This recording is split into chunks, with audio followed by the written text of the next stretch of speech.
नाजरीन आदाब। मुंसिफ चैनल के इस मखसूस प्रोग्राम लीगल पॉइंट्स लाइव में मैं एतमाद आप तमाम का फिर एक बार इस एतमाद के साथ खैर मकदम करता हूं कि हमेशा की तरह आज भी आपको अपने हुकूक़ से वाकिफ़ करवाने की कोशिश करूंगा। दोस्तों, लीगल पॉइंट्स लाइव एक ऐसा प्रोग्राम जिसमें हर हफ्ते हमें क़ानून पर या उससे जुड़े किसी उन्वान पर गुफ्तगू करते हैं, जिसका मकसद ये होता है कि आपको अपने हुकूक़ से वाकिफ़ करवाया जाए। अगर आप अपने हुकूक़ से वाकिफ़ ना हो तो ये हर मुमकिन पॉसिबिलिटी होगी कि आपका एक्सप्लॉयटेशन हो या आपका इस्तेसाल किया जाए। अगर आप अपने आप का एक्सप्लॉयटेशन बचाना चाहते हैं या आपको आपका अपने इस्तेसाल होने से आप बचाना चाहते हैं तो इन हुकूक़ से वाकिफ़ होना बेहद ज़रूरी है, और इन हुकूक़ को जानने के लिए हिंदुस्तान के क़वानीन से वाकिफ़ होना बेहद ज़रूरी है।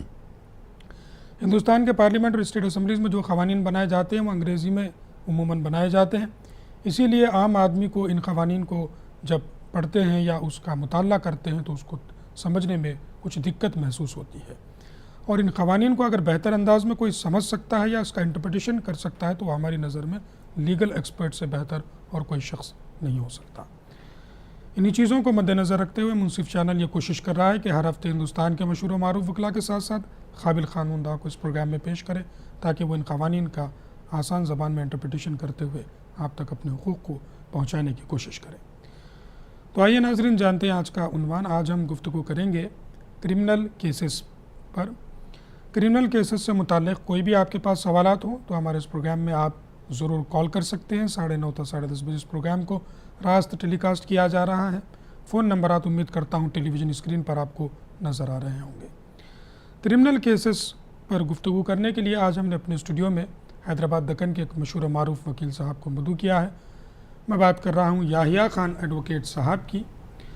याहिया खान एडवोकेट साहब गुज़िश्ता 2 दहाई से हैदराबाद दक्कन के डिफरेंट कोर्ट्स में प्रैक्टिस करते आ रहे हैं। साहब का ताल्लुक़ हैदराबाद दक्कन के एक अदबी और उमरा ख़ानदान से ताल्लुक़ है। आइए नाज़रीन, आप और हम मिलकर हमारे इस प्रोग्राम लीगल पॉइंट्स लाइव में याहिया खान एडवोकेट साहब का एक बार फिर से हम खैर मकदम करते हैं। अस्सलाम वालेकुम याहिया साहब। वालेकुम अस्सलाम रहमतुल्लाहि व बरकातहू। एक बार फिर आप हमारे साथ स्टूडियो में मौजूद हैं, हमें बेहद खुशी है। हम ज़रूर आपसे गुफ्तगू जारी रखेंगे। उससे पहले उम्मीद करता हूं, जैसा कि मैंने अर्ज़ किया, कि प्रोग्राम के दौरान आप हमें कॉल भी कर सकते हैं। हमारे लीगल एक्सपर्ट ज़रूर आपको खातिर ख्वाह ओपिनियन देंगे। क्रिमिनल केसेस से मुताल्लिक़ कोई भी आपके पास सवालात हों तो जल्द से जल्द हमें कॉल कीजिएगा। आइए प्रोग्राम को आगे बढ़ाते हैं, गुफ्तगू का आगाज़। सबसे पहले मैं साहब से ये करना चाहूँगा, गुज़िश्ता हम 2-3 एपिसोड में क्रिमिनल केसेस पर गुफ्तगू करते आ रहे हैं। वारंट केसेस, समन केसेस या फिर सेशन केसेस क्या होते हैं, इस पर भी हमने गुफ्तगू की। कंपाउंडेबल, नॉन कंपाउंडेबल ऑफेंसेस क्या हो सकते हैं, कंपाउंडेबल ऑफेंसेस में किस तरीके से कॉम्प्रोमाइज़ किया जा सकता है, आउट ऑफ द कोर्ट किस तरीके से सेटलमेंट होता है, इस पर भी हमने याहिया साहब के साथ गुफ्तगू की। एक्सीडेंट केसेस में किस तरीके से केसेस फाइल होते हैं, किस किस्म के पनिशमेंट्स हैं, क्या अमेंडमेंट लाए गए हैं, इस पर भी हमने गुफ्तगू की। आइए मज़ीद कुछ सवालात जो छूट गए थे इस पर हम गुफ्तगू कर लें। बहुत सारे लोगों का ये मानना होता है कि जब कोई किसी के ऊपर केस डाल देता है, क्रिमिनल केस मान लीजिए, तो ट्रायल जो है काफ़ी अरसा इसको लग जाता है। क्या जब केस डाला जाता है तो इमीडिएटली कोई किसी किस्म का रिलीफ क्या इनोसेंट पर्सन के लिए कोई रेमेडीज़ क्रिमिनल प्रोसीजर कोड में या फिर और कोई क्रिमिनल लॉज में हासिल हो सकती है? मैं याहिया साहब से दरख्वास्त करूँगा कि जैसा ही केस किसी के ऊपर डाला जाए और वो शख्स जो अपोजिट शख्स होता है वो अगर इनोसेंट हो तो क्या वो अपने आप को बचाने के लिए कोई रेमेडी हासिल कर सकता है? मैं याहिया साहब से दरख्वास्त करता हूँ इस पर तफसीली रोशनी डालें। जब कभी कोई क्रिमिनल केसेस फाइस्ट किए जाते हैं तो सबसे पहले ये देखा जाए कि जो दफ़ात उन पे लगाए गए हैं वो बेलेबल है या नॉन बेलेबल है। अगर बेलेबल हैं तब भी आपको जो सो कॉश कराने के चांसेस है, नॉन बेलेबल हैं तब भी जो सो आप जो सो हाई कोर्ट में जो सो कॉश पिटीशन फाइल कर सकते हैं। उसमें सबसे बड़ी चीज़ ये देखना चाहिए कि जो ग्राउंड्स लिए गए हैं वो ग्राउंड्स जो सो कॉन्स्टिट्यूशन ऑफ इंडिया या फिर जो सो इंडियन पिनल कोड को अट्रैक्ट कर रहे हैं, और अगर कोई दम है उसके अंदर तो आप जो सो चार्जशीट फाइल करने दीजिए, नहीं तो फ़ौरन आप हाई कोर्ट में जो सो कॉश पिटीशन जो सो फाइल कर सकते हैं, और आपका जो FIR जो इशू हुआ है यानी कि स्टार्टिंग में फर्स्ट इन्फॉर्मेशन रिपोर्ट को जो सो आप कॉश करने के लिए हाई कोर्ट से रुजू हो सकते हैं। यहाँ सब ये भी बताते चलें कि डिस्चार्ज पिटीशन होता है और कॉश पिटीशन, इस पर तफसीली गुफ्तगू करेंगे।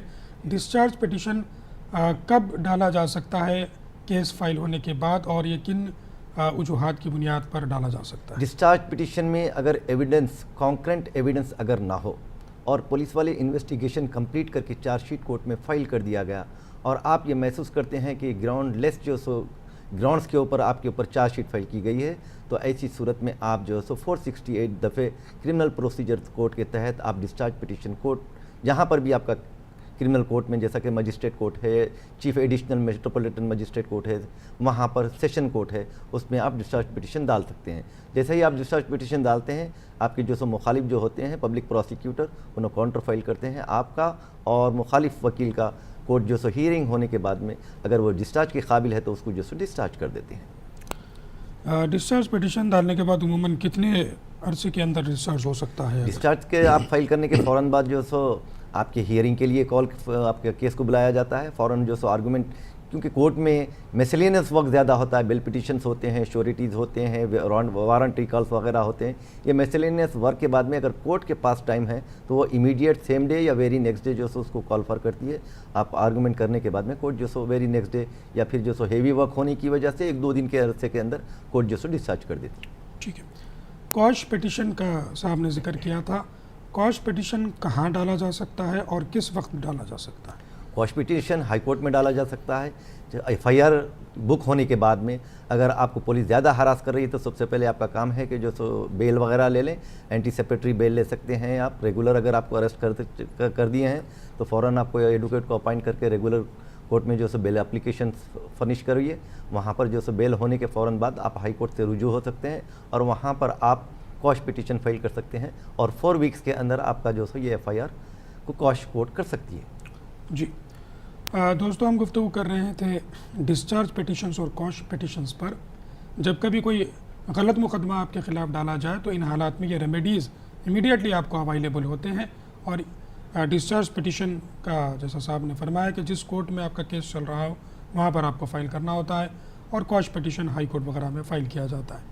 डिस्चार्ज पिटीशन और कॉश पिटीशन में क्या फ़र्क होगा, मैं साहब से दरख्वास्त करूँगा इस पर भी रोशनी डालें। डिस्चार्ज पिटीशन आपको हमेशा लोअर कोर्ट में जहां आपका केस पेंडिंग है वहां पर डाला जाता है। डिस्चार्ज पिटीशन 2 सूरतों में डाली जा सकती है। एक ये कि बार ऑफ लिमिटेशन हो जाए। अब जैसा कि 323 है, उसका पनिशमेंट 1 साल है, तो 1 साल के बाद में अगर पुलिस इन्वेस्टिगेशन करके चार्जशीट फाइल कर रही है तो आप स्ट्रेट फॉरवर्ड कंसर्न कोर्ट के अंदर आप डिस्चार्ज पिटीशन फाइल कर सकते हैं बार ऑफ लिमिटेशन पे, और बार ऑफ लिमिटेशन में फ़ौरन जो सो कोर्ट डिस्चार्ज कर दे सकती है। और दूसरी, अभी मैं आपको बताया कि कॉश पिटीशन हाई कोर्ट के अंदर फाइल की जाती है, यानी कि फर्स्ट इन्फॉर्मेशन रिपोर्ट इशू होने के बाद में आप उसकी सर्टिफाइड कॉपीज़ लगा के जो सो हाई कोर्ट से रुजू होइए, इंशाअल्लाह ताला आपका जो सो मुकदमे को कॉश हाई कोर्ट कर देती है।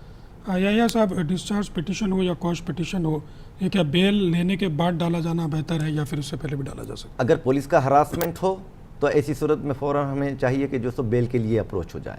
अगर वो गिरफ़्तार हो गए हैं तो हर हालत में जो सो बेल पिटीशन सबमिट करने के बाद में, रिलीज़ होने के बाद ही हाई कोर्ट से रुजू होना पड़ता है। बाद सूरतों में ऐसा होता है कि पहले अक्यूज़ की नोटिस में आ जाता है कि जो सो मेरे ख़िलाफ़ में जो सो कोई केस रजिस्टर हुआ है, हालांकि वो इनोसेंट होता, मगर चूंकि एफआईआर इशू हो गया कोर्ट की नज़र में वो अक्यूज़ माना जाता।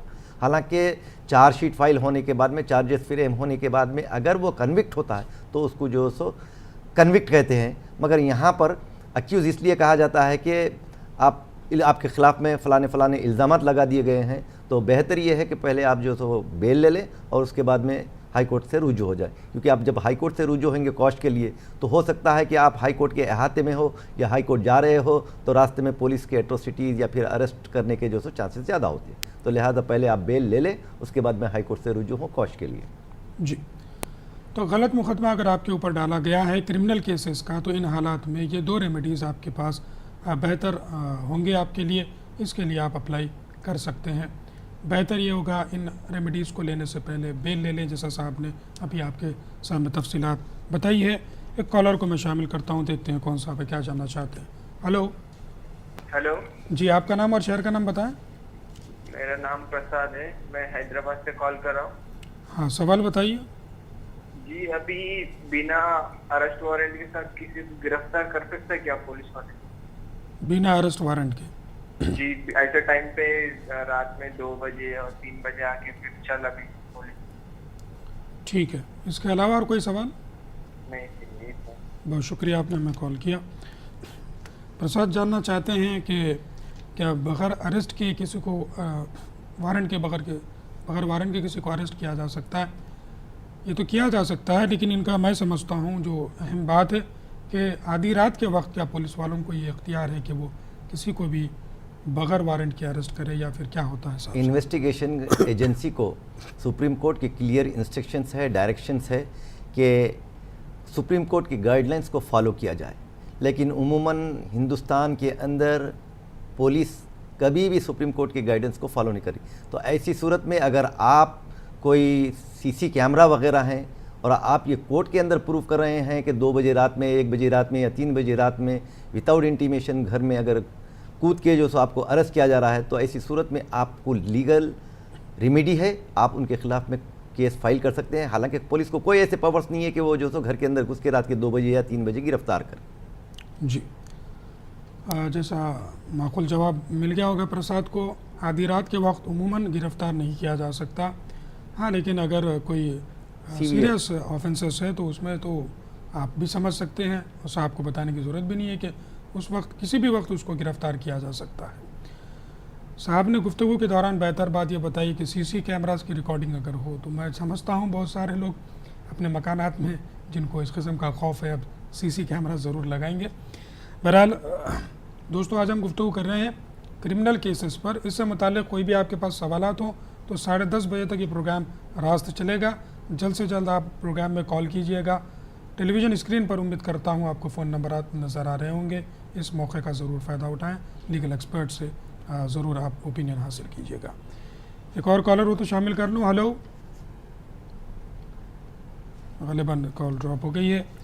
हम गुफ्तगू कर रहे थे डिस्चार्ज पिटिशन। हेलो। हेलो जी, आपका नाम? जी, मेरा नाम खुदीजा शाहीन है। खुदीजा शाहीन, कहाँ से बोल रही हैं? जी, मैं आंध्र प्रदेश से बात कर रही सर। जी, सवाल बताइए। जी, मेरा 2011 में 498 केस बुक हुआ है सर। आपने बुक किया है या आपके खिलाफ बुक हुआ है? जी, मैंने ही बुक किया है। ठीक है जी, तो 2012 में जनवरी में डीवीसी भी मैंने मेंटेनेंस का डाला है। ठीक है। तो उसके बाद मई 9 को उसी 2012 में मेरे शौहर और उनके लोग कॉम्प्रोमाइज से मेरे को हैदराबाद लेके आए। जी जी, उसके बाद 1-2 महीने ठीक रहे। उसके बाद से फिर जैसे कि वैसे उनकी हरकत शुरू हो गई। जी, तो मैंने फिर से उसको रीओपन कराना चाह रही हूँ, लेकिन अभी तक रीओपन हो रहा नहीं है। और वो मैंने उन्हें सामान भी इश्यू किया है, लेकिन वो अभी तक कोर्ट को अटेंड नहीं हो रहे। तो मुझे उसमें क्या करना चाहिए? जी, आप ये जो मुकदमा डाले हैं हैदराबाद में ही डाले हैं या और कोई मुकाम पर? जी, करीमनगर डिस्ट्रिक्ट जगतियाल में डाली हूँ सर मैं। आपने करीमनगर में, तो आपने करीमनगर में ही रीओपन के लिए डाला है? जी। कब आपने रीओपन के लिए दरख्वास्त दी है? जी, मैं 2014 अक्टूबर में दी सर। ठीक है, तो इसके बाद समन्स इशू हुए हुए अभी तक वो आए नहीं है? अभी तक आए नहीं है, अभी भी कोर्ट केस चल रहा है अभी। जी जी, ठीक है। आप उनके साथ फिर रहना चाहती हैं? जी, मैं रहना ही चाहती हूँ। मेरे 3 बच्चे हैं सर। जी जी, आपके हस्बैंड क्या करते हैं? जी, वो ड्राइवर है। ठीक है, बहुत शुक्रिया आपने हमें कॉल किया। इस सवाल पर क्या कहना चाहेंगे? 498 माफ़ी चाहूँगा, एक कॉलर को और ले लूँ, फिर मैं इस पर गुफ्तगू करूँगा। हेलो। वालेकुम सलाम, आपका नाम और शहर का नाम?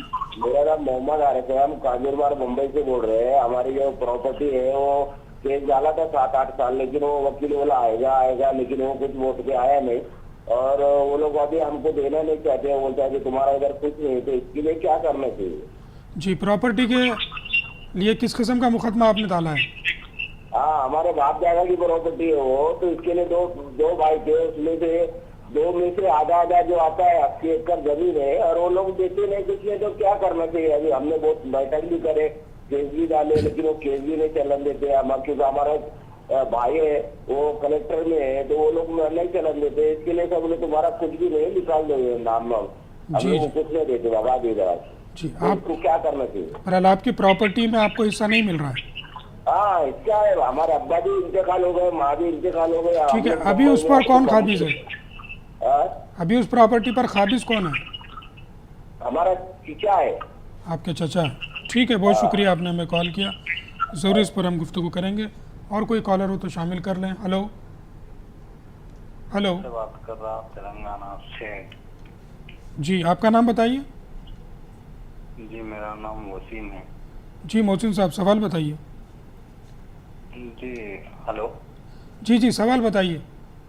जी मेरे को एक पूछना था कि अपने को एक लकड़ी का यार्ड है, जी तो अपने पास एक लकड़ी लेके आके डाले, जी तो उन्होंने जो सुना चोरी करके लेके आए बोल के एक पुलिस वाले केस बुक करे, तो अपने पे भी केस बुक हुआ। मतलब जी ऐसा हुआ कि जी मैं समझ गया हूँ। वो किस किस्म की लकड़ी थी वो? टिम्बर था या टीक वुड था, क्या था?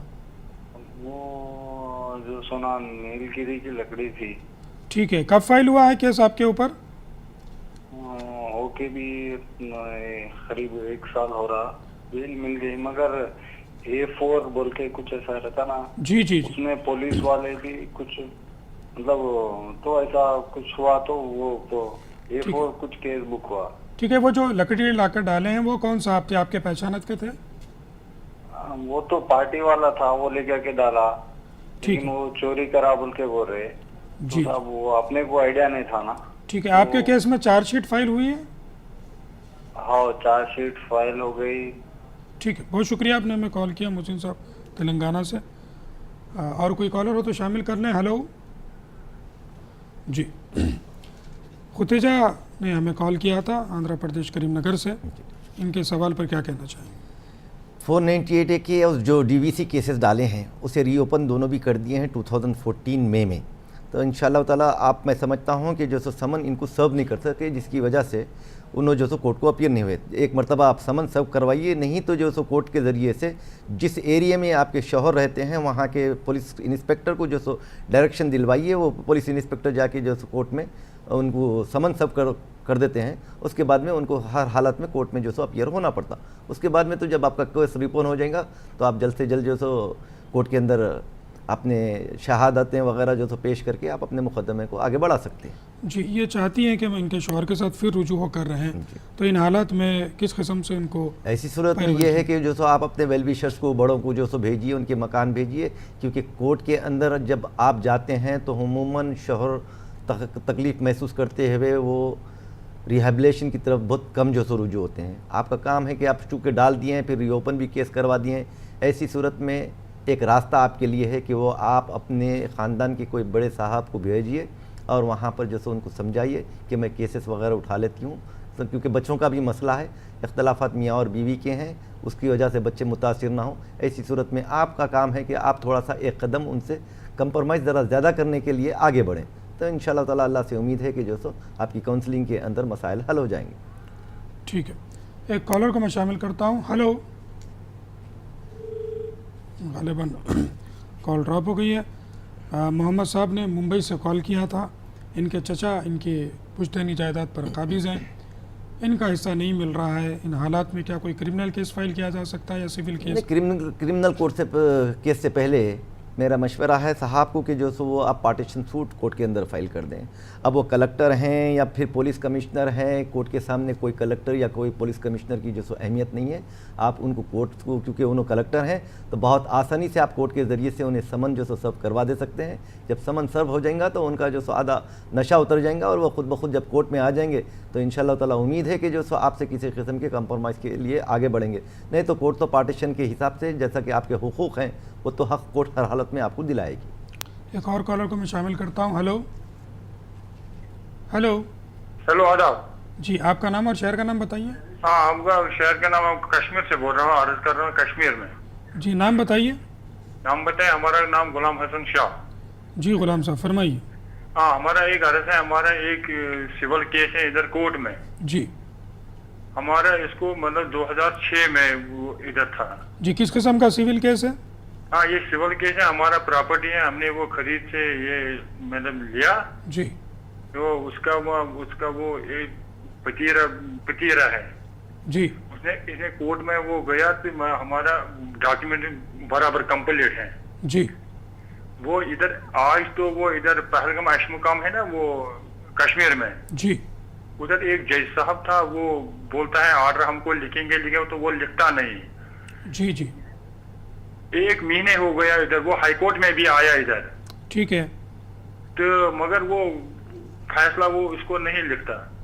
ठीक ठीक है। वो खाली मतलब उधर इधर करता है, उधर इधर करता है, मतलब वो नहीं लिखता। वो मेहरबानी करके इसको जरा। जी जी, बताते हैं आपको। बहुत शुक्रिया, आपने हमें कॉल किया। आपके कॉल से पहले मोहसिन साहब का कॉल था तेलंगाना से, फिर एक और कॉलर जुड़ गए, उनका भी कॉल रिसीव कर लेते हैं। हेलो। हेलो, अस्सलाम वालेकुम। वालेकुम सलाम। आपका नाम और शहर का नाम बताइए। महबूबनगर से बात कर रहा हूँ, मोहम्मद शफीउद्दीन मेरा नाम है। जी शफी साहब। हाँ, मेरे शरीक हयात का सवाल है ये। जी।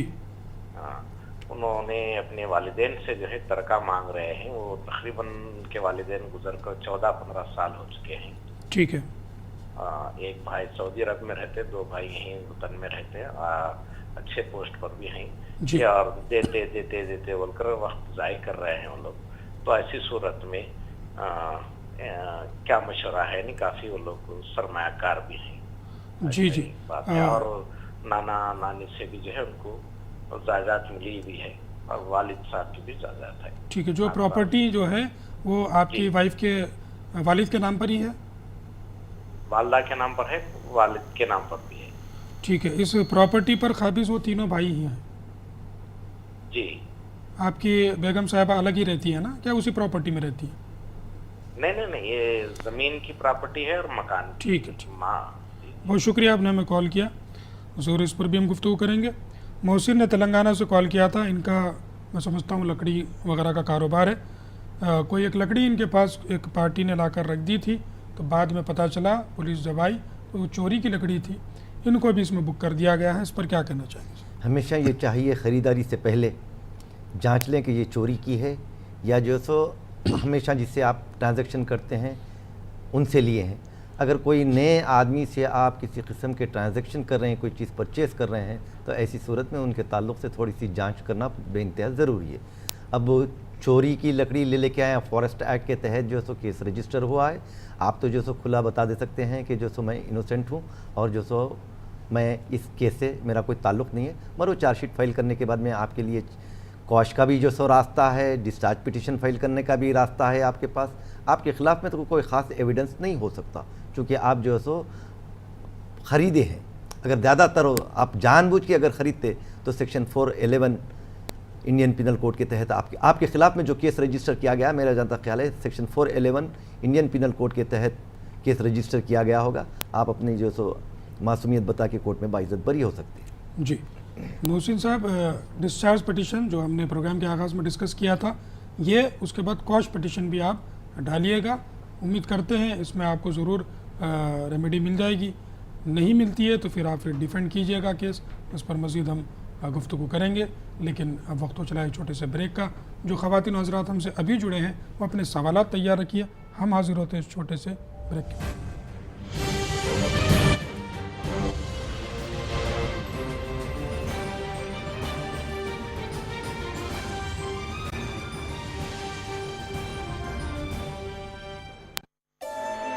हुस्न जन्नत का जिसे रुखे ज़ेबा मिला, हाँ वो ज़मीं अर्ज़ कश्मीर है। संग मरमर से वादियाँ ये नीला आसमां, चश्मों की ज़मीं अर्ज़ कश्मीर है। सुहाना मौसम और खूबसूरत वादियाँ, मस्जिदों से बुलंद होती अज़ानें और मुक़द्दस ज़ियारत गाहें, मजहबी प्यार व मोहब्बत और यकजहती की मिसालें।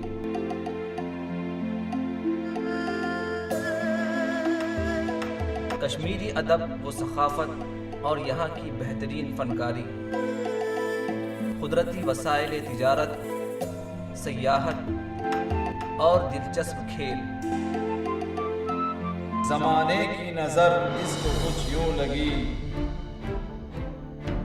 है, बेचैनियाँ पर खामोश अर्ज़ कश्मीर है। ना रहेंगे सदाए नशेब लोगों के, बुलंद व बाला ये चमन अर्ज़ कश्मीर है।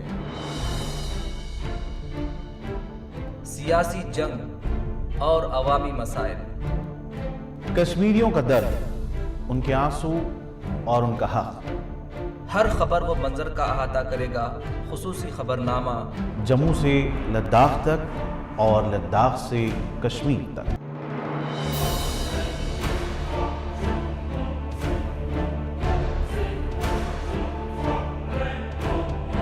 मुंसिफ कश्मीर देखिए रोजाना शाम 7:30 बजे सिर्फ मुंसिफ टीवी पर।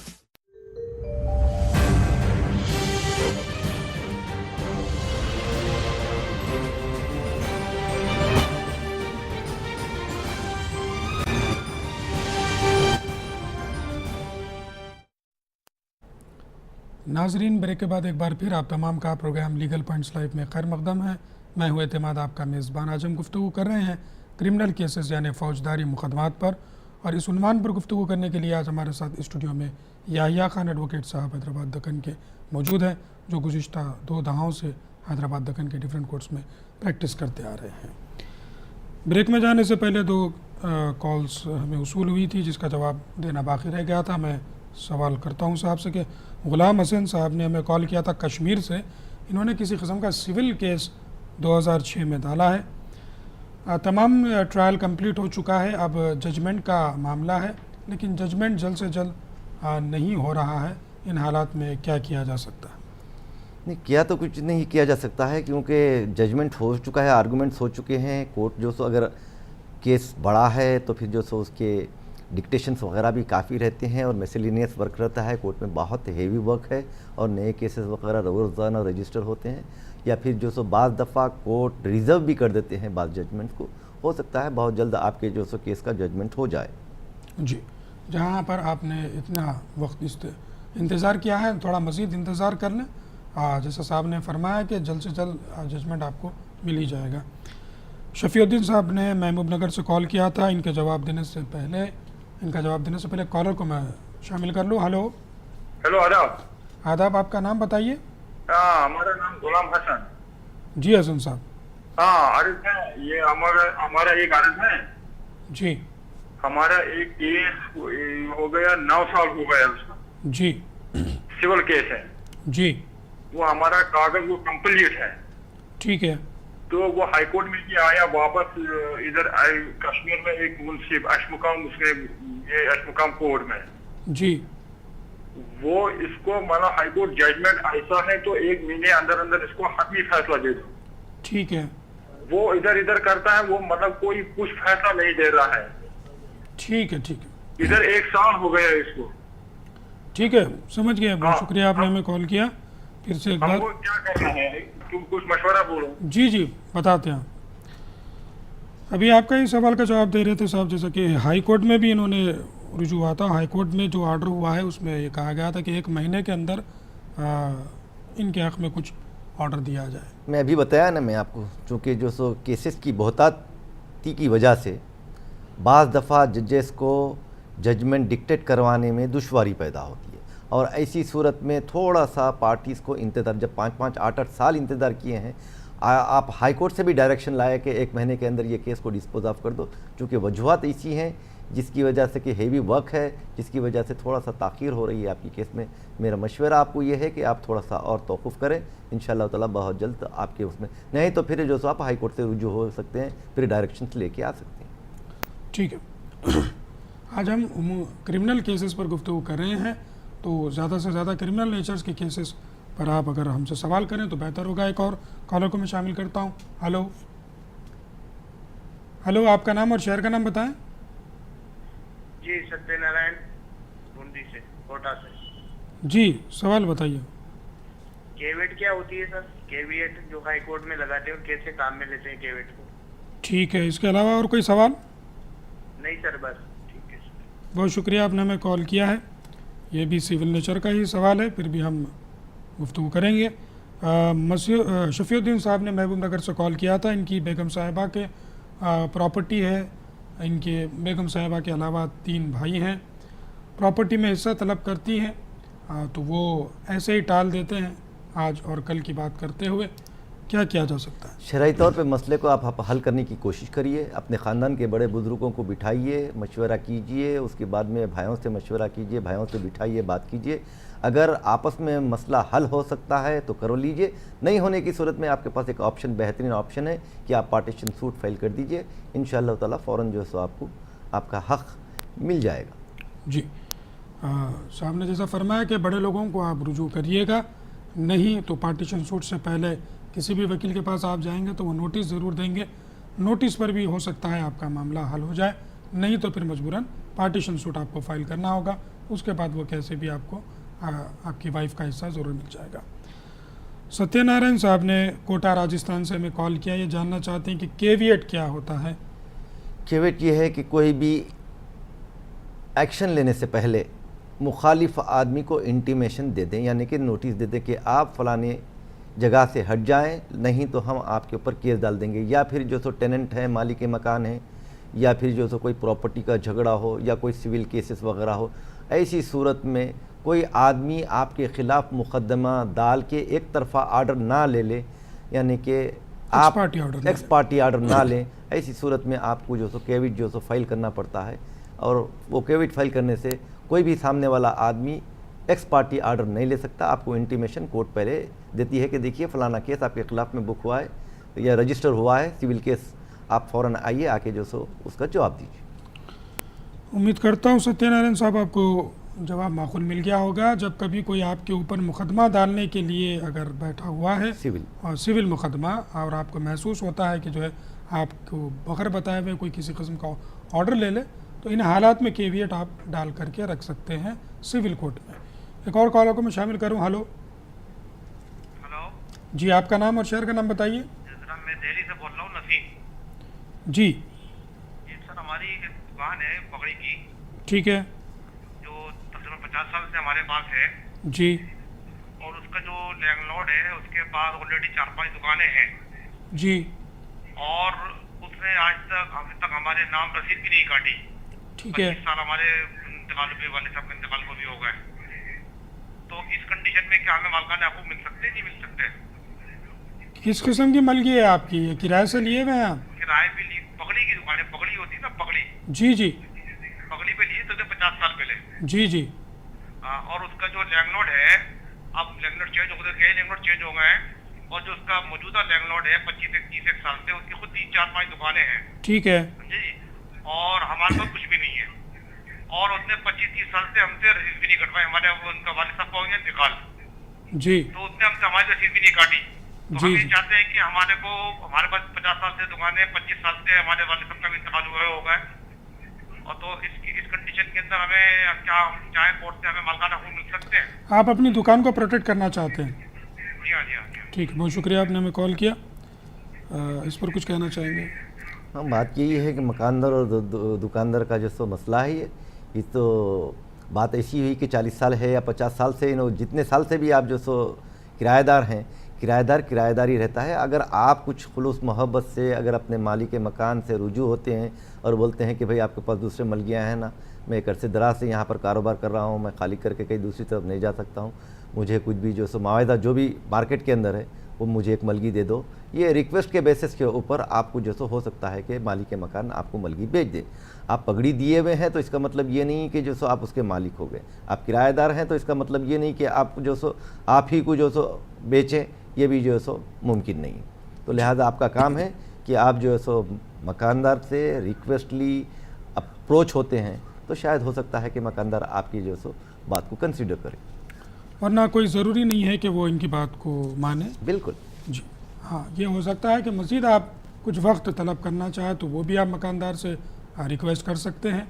मकानदार साहब नहीं सुनते तो इन हालात में सिविल कोर्ट से आप रुजू होते हुए रेंट कंट्रोल, अगर उस दायरे में आपका केस आता है रेंट कंट्रोल के दायरे में, तो वहाँ पर भी रुजू हो सकते हैं और कुछ वक्त आप मज़ीद तलब कर सकते हैं, वरना once a tenant is always a tenant, एक मशहूर कहावत है।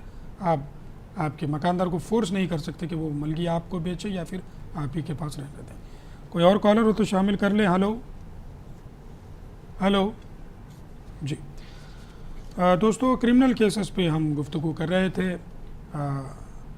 उमूमन जैसा हम डिस्चार्ज और क्वाश के बारे में हमने गुफ्तगू कर ही ली, हम ये जानना चाहेंगे साहब को कि बहुत सारे गवर्नमेंट सर्वेंट होते हैं या फिर एम्प्लॉयज़ होते हैं, प्राइवेट एम्प्लॉयज़ भी होते हैं, अगर उनके ऊपर कोई मुकदमा क्रिमिनल केस चल रहा हो, उनको आने जाने के लिए बहुत तकलीफ़ होती है अदालतों के लिए, क्या वो किसी किस्म का अटेंडेंस माफ़ करवा सकते हैं कोर्ट में? मैं साहब से जानना चाहूँगा। हाँ, FIR के बेसिस पे जब तक कि चार्जशीट ना फाइल हो, डिस्पेंस ऑफ अटेंडेंस के लिए सुप्रीम कोर्ट के रूलिंग्स है। उस रूलिंग सबमिट करते हुए आप मजिस्ट्रेट कोर्ट के अंदर अपनी अटेंडेंस को डिस्पेंस करवा सकते हैं till the filing of chargesheet. और अगर दौरान मुकदमा चार्जशीट फाइल हो जाए, उसके बावजूद कोई अहम वजह हो, जैसा कि बीमारी हो या आउट ऑफ स्टेशन हो या फिर किसी दूसरी जगह आप जो सो इंगेज हो, तो ऐसी सूरत में आप 317 अगर अक्यूज़ हो तो सेक्शन 317 क्रिमिनल प्रोसीजर कोड के तहत आप अपने एडवोकेट को डायरेक्शन दे सकते हैं, रिक्वेस्ट कर सकते हैं कि जो सो 317 पिटीशन सो रीज़न बता के जो सो पेश कर दें, जिसकी वजह से कोर्ट जो सो आपकी अटेंडेंस डिस्पेंस कर देती है और नेक्स्ट डेट आपको जो सो दे देती है। ठीक है, एक और कॉलर को मैं शामिल करता हूँ। हेलो, आपका नाम और शहर का नाम बताइए। हेलो। हेलो, अस्सलाम वालेकुम साहब। आदाब साहब। वालेकुम सलाम, आपका नाम बताइए। जी, मेरा नाम मोहम्मद विखारुद्दीन अहमद है। जी विखार साहब, कहाँ से बोल रहे हैं? जी, मैं शहर कागज नगर डिस्ट्रिक्ट आदिलाबाद से बात कर रहा हूँ। जी, सवाल बताइए। जी, हमारा एक रिट पिटीशन है साहब हाई कोर्ट में। जी। तो ये लिस्टिंग डेट के बारे में ज़रा हमारा बहुत बड़ा मसला वगैरह हो रहा है। जी। ये लिस्टिंग डेट जल्दी आ नहीं रहा है। ठीक है, तो क्या हम जाके जुडिशियल ऑफिसर से रिक्वेस्ट कर सकते हैं? ठीक है, आपके वकील साहब क्या कह रहे हैं? हमारे वकील साहब तो बोल रहे हैं कि अभी तो जाके बोल रहे हैं, लेकिन कुछ टाइम लगेगा, वैसा लगेगा, ऐसा लगेगा बोल के ऐसा बोल रहे हैं। ठीक है, कितना अरसा हुआ है रिट पिटीशन डाल के आप? जी, ये तकरीबन 4-5 महीने हो गए साहब। 4 से 5 महीने हो गए। ठीक है, अभी तक कोई भी पेशी नहीं हुई है? जी, हियरिंग तो 1-2 हुए थे पहले स्टार्टिंग में। जी जी।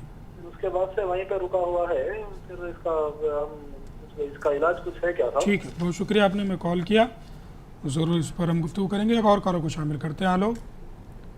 हेलो। जी जी जी, आपका नाम और शहर का नाम बताइए। हाँ, पुणे से मैं बोल रहा हूँ सर। जी, नाम बताइएगा। हाँ, मोहम्मद इनाम था। हाँ इनाम साहब, सवाल बताइए। हाँ जी, मेरा सवाल ये है जी कि हाँ, जी, संविधान में हर जो है व्यक्ति को जो अधिकार मिला हुआ है, अगर उसके जो मतलब फीलिंग्स को ठेस पहुंचता है तो वो कानून का सहारा ले सकता है। जी। तो अभी जो है वो RSS का मोहन भागवत जो वहाँ पर कलकत्ता में जो भाषण दिया था कि जो मुस्लिम है या जो माइनॉरिटीज हैं जी, वो उसका माल है वो जो है उनको ले सकता है, जो है एडी कन्वर्जन। तो उसके लिए जो हमारे फीलिंग को ठेस पहुंचा है, तो हमको क्या करना चाहिए? पुलिस में रिपोर्ट लिखवाना चाहिए या जो है किसी कोर्ट में, या ये बंगाल में हुआ है तो सिर्फ बंगाल में ही हो सकता है या किसी भी ऑल ओवर इंडिया में हो सकता है? ठीक है, बहुत शुक्रिया आपने मैं कॉल किया, इस पर भी हम गुफ्तगू करेंगे। विखार साहब ने कागज़ नगर आदिलाबाद से कॉल किया था, सवाल जहन में हो तो आप। जी हाँ, 4-5 महीने हुआ रिट पिटीशन डाल के कोर्ट जो सो डायरेक्शन दे दी हैं और जो सो नोटिस वगैरह इशू कर दिए हैं। अब जो गवर्नमेंट डिपार्टमेंट्स है, वो लोगों का काम है कि जो सो लोग रिटर्न स्टेटमेंट्स वगैरह कोर्ट में फाइल कर दें। आपका काम है कि आप अपने वकील साहब के पास जाएं और जाकर उनसे ये कहें कि जो सो हमारे रिट पिटीशन को नंबर पे लेके आए, क्योंकि जब तक नंबर पे नहीं लेके आया जा सकता है, लिस्टिंग नहीं करवाई जाती, जब तक जो सो आपके मुकदमे की आगे सुनवाई होना मुमकिन नहीं है। तो आपका काम है कि आप अपने एडवोकेट्स के पास जाएं और उनको जो सो रिक्वेस्ट करें कि एज अर्ली एज पॉसिबल जो सो लिस्ट करवा दें। उसके बाद में जो सो इंशाअल्लाह ताला आपका रिट पिटीशन डिस्पोज ऑफ हो सकता है। जी, आपके वकील साहब की जिम्मेदारी होती है कि इसको अगर नंबर पर नहीं आ रहा है तो नंबर पे लाया जाए।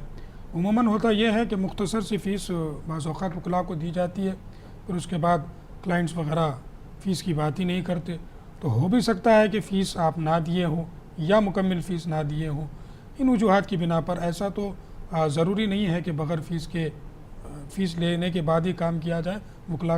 वकला का जो प्रोफेशन है वो नोबल प्रोफेशन है, बग़ैर उसके भी उनको करना होता है, लेकिन अखराजात भी बहुत सारे बढ़ गए हैं। तो आप अपने वकील साहब से रुजू हों, क्या किस बुनियाद पर वो नंबर पर नहीं रह रहे हैं, उनसे भी एक बार आप पूछ लें। कुछ फ़ीस वगैरह बाकी है तो उसको भी कर ले, बावजूद फ़ीस देने के वो नहीं कर रहे हैं तो वकील साहब को बदल दे, कोई दूसरे वकील साहब को रख ले। पुणे से हमें मोहम्मद इनाम साहब ने कॉल किया था। हेट स्पीचेस का जो मसला है वो तकरीबन साल 1.5 साल से हिंदुस्तान में चलता ही आ रहा है। कोई एक फ़िरक़े का कुछ कह देता है तो कोई दूसरे फ़िरक़े का कोई कुछ कह देता है। आम आदमी जो है वो बड़ा परेशान है इन हेट स्पीचेस से, मुकदमे भी वगैरह डाले गए हैं, बावजूद उसके ये मामला रुक नहीं रहा है। कर भी क्या सकते हैं, ये जो लीडरान हैं हमारे चुने हुए हैं, ये जो भाषा इस्तेमाल कर रहे हैं इसकी हम बाज़ औक़ात लुत्फ़ भी उठा लेते हैं, इस वजह से इनकी ये हिम्मत बढ़ रही है। साहब से मैं दरख्वास्त करूँगा इस पर क्या कहना चाहेंगे? हिंदुस्तानी दस्तूर हिंद में कोई ऐसी गुंजाइश नहीं है कि किसी दूसरे मज़हब के लोगों के जज्बात को ठेस पहुंचाई जाए। कॉन्स्टिट्यूशन ऑफ इंडिया आर्टिकल 14 से लेके 21 तक पढ़िए, आपको अपने हुकूक क्या हैं मालूम हो जाता।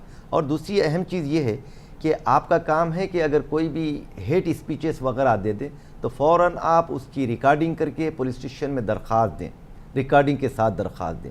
अगर ये मुमकिन नहीं है कि आप उस स्टेट में नहीं हैं, आप जो सो टीवी पे देखे हैं या फिर जो सो रेडियो के ज़रिए से सुने हैं, तो वो स्पीचेस को आप रिकॉर्ड करिए। आप जहाँ पर रहते हैं वहाँ पर जो सो पुलिस स्टेशन में कंप्लेंट दीजिए।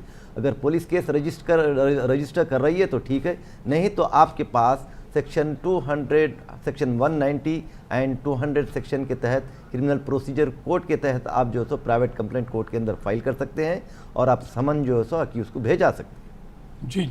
और सेक्शन 153A यानी कि दो कम्युनिटी के अंदर डिस्टर्बेंस पैदा करना, हेट स्पीचेस वगैरह देना के तहत और दूसरे भी अब सेक्शंस है उसके तहत आप केस रजिस्टर करवा सकते हैं जी। जैसे अगर इंटरनेट वगैरह पर अगर इस किस्म के स्पीचेस हैं तो उसको रिकॉर्ड करके पुलिस स्टेशन में बिल्कुल दरख्वास्त दे सकते हैं, कोई भी स्टेट में दिया जा सकता है, कहीं भी दिया जा सकता है। एक कॉलर को मैं शामिल करता हूँ। हेलो हेलो सर, मुझे एक सवाल है सर, मुझे आपसे जी सवाल बताइएगा। उससे पहले आपका नाम और शहर का नाम। ड्यू टू मिलिटेंसी यहाँ जो कैजुअलिटीज हो रही है हमारे कश्मीर में, मैं कश्मीर से हूँ जी जी। मतलब एक हमारे यहाँ 20 वर्ष से पहले एक कैजुअलिटी हुई जिसके पास 2 मिसेज है, 2 बीवी है उसके पास, ठीक है।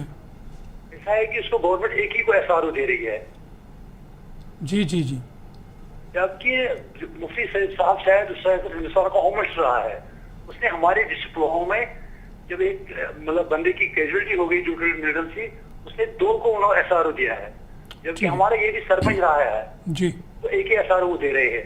इसके बारे में हमको थोड़ी राय दे रहा है, ठीक है, क्या कर सकते इसके बारे में? जी जी, बहुत शुक्रिया, आपने हमें कॉल किया कश्मीर से।